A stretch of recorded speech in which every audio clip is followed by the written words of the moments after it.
একটি ছোট পরিবারে 4 জন সদস্য থাকত।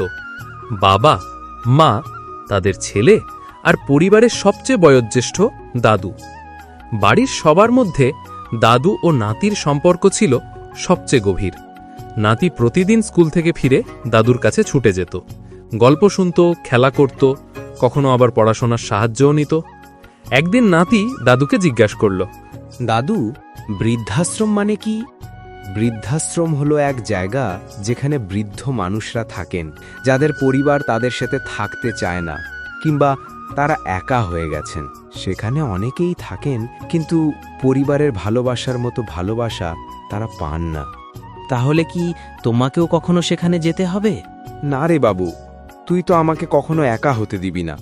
আর আমার ছেলে, বৌমা, মানে তোর মা বাবা আমাকে খুবই ভালোবাসে। কিছুদিন পর পরিবারের পরিবেশ পাল্টে গেল। ছেলের বউ তার স্বামীকে বলল, শোনো, তোমার বাবার বয়স হয়েছে, সারাক্ষণ অসুস্থ থাকে, খরচও বাড়ছে, আমাদের সংসারে ঠিকমতো জায়গা নেই। সবচেয়ে ভালো হয় যদি তাকে বৃদ্ধাশ্রমে পাঠাই। কি বলছো তুমি? আশেপাশের লোকজন জানতে পারলে কি বলবে? লোকজন কে কি বলল তাতে আমার কিছু যায় আসে না, আমাদের সংসারের দিকেও তো নজর দিতে হবে। তাই বলে বাবাকে বৃদ্ধাশ্রমে দিয়ে আসা কি ঠিক হবে?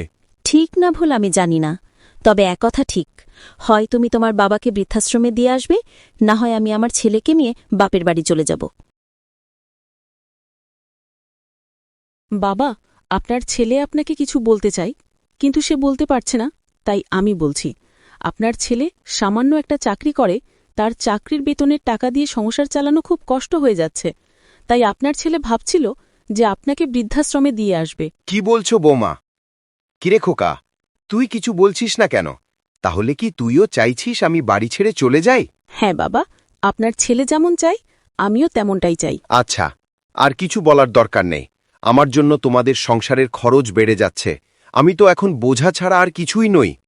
ভালো থেকো। তবে একটা কথা বলি, সৃষ্টিকর্তার কাছে প্রার্থনা করব যেন তোমাদেরও এমন দিন না আসে, তোমরা যেন বৃদ্ধ বয়সে ছেলেমেয়ের সঙ্গে থেকে সুখে থাকতে পারো।